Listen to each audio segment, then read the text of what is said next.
Do you wanna know what's going round? See what's the talk of the town on Real Talk on the radio today.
We all need to come together. And what our motto here is that there is no power for change greater than a community discovering what it cares about. Thank you.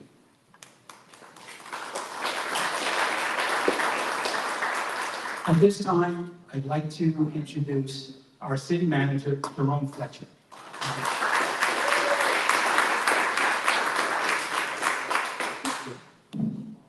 Good evening, everyone, friends and neighbors and our wonderful staff. Thank you all for being here. My name is Jerome Fletcher, City Manager. A lot of you I've seen and met and talked with, and this isn't my first time in the lovely community of IslandWalk, so thank you for having me back. We're going to share some information with you, some of which has been just newly produced. And I always hear from people and say, well, I didn't even know that, you're going to say that in this presentation. Well, our team moves at such a fast pace that it's hard for everyone to keep up with everything all the time. So we got to put an extra onus on making sure that we do a job of communicating, and this is one of the communication forums that we actually love to do. I want to thank Carmine and Northport Ford as well as Walter. They do a great job of sharing the same value that we do, which is sharing correct information so that people can make their own decisions. As he said, the city has a lot of important decisions and items in front of it in the next few months, and we want you to be a part of it. We want you to make sure that you participate in any which way you so choose. So when you look at our leadership team, you will see here myself, Jason Yarborough, and Julie Malia, which combines to 100 years of public service. And you're not going to find too many municipalities that have that sort of tenure in your leadership team. It's full transparency, Julie Malia carries 44 of those years on her own. She is definitely the rock of the office, and we're grateful for her, and we're glad that she's still with us every single day. All right. So one of the things that we focused on this year, wanted to make sure it was one of our benchmarks was customer service. And you may see this from our customer service team that says, how can I help you? You might see t-shirts or tags written on. And we really wanted to know, based on the fact that we did not lower the millage rate last year, that we needed to improve our customer service, because we want to make sure we improve your customer experience. And we do get people who voice their displeasure with their customer service, and we talk to them and we try to address what they have an issue with, and then we try to make sure that we don't repeat that same issue. It is an ever evolving mission to make sure the customer service is done right. As most of us know, it takes a while, but it starts with make sure that you have the right attitude, and that's what we have to make sure that we service you well. The team that I mentioned earlier, many of which are here, these are the accreditations that they have, and those cannot go undersaid enough. I mean, the Communication Division just won a Municipal Association Award, Finance Department, Fire Rescue, and their accreditations. When you think about your public safety services, fire and police, you want them to be highly rated so that their response times can be accurate for when we need them, and you call upon them and they can answer you. There's no greater role than making sure that the preservation of life comes first and foremost. And I'm very proud of our public safety team and as they carry that mission with them each and every single day. And while we always thank them for their service, we can never truly appreciate what they do on a daily basis in totality. So we're always grateful for our public service. Our public works and Parks and Recs can't stop winning awards. They're building trophy cases left and right, as well as our utilities department. We know that more than the city grows, we also know that the water and its capacity and the volume of it is going to be important.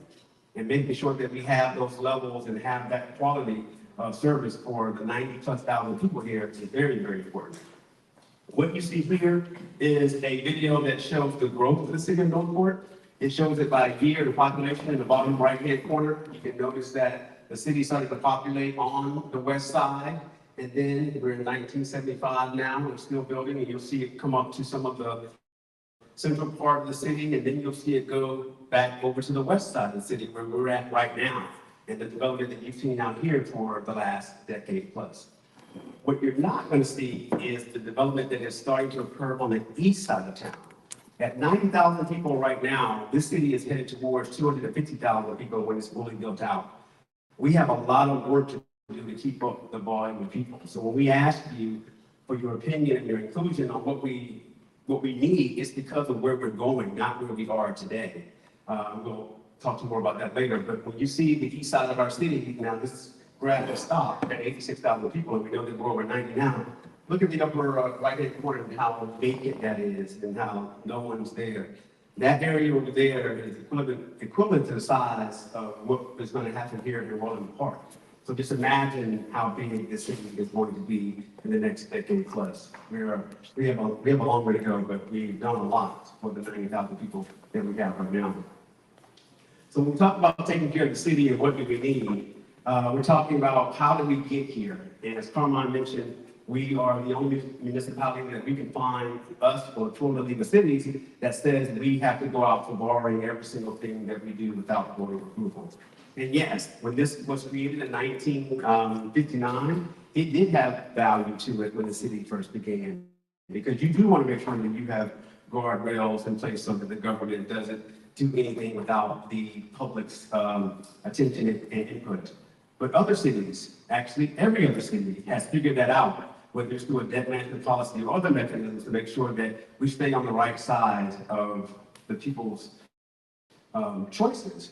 We can do it too. Northport is not unique that it cannot do this. We can do this with the right people in place, with the right policies in place, and the right inclusion from our public in place. Well, how have we maintained to do this for so long, right? We have it in a pay-as-you-go community. And if you think about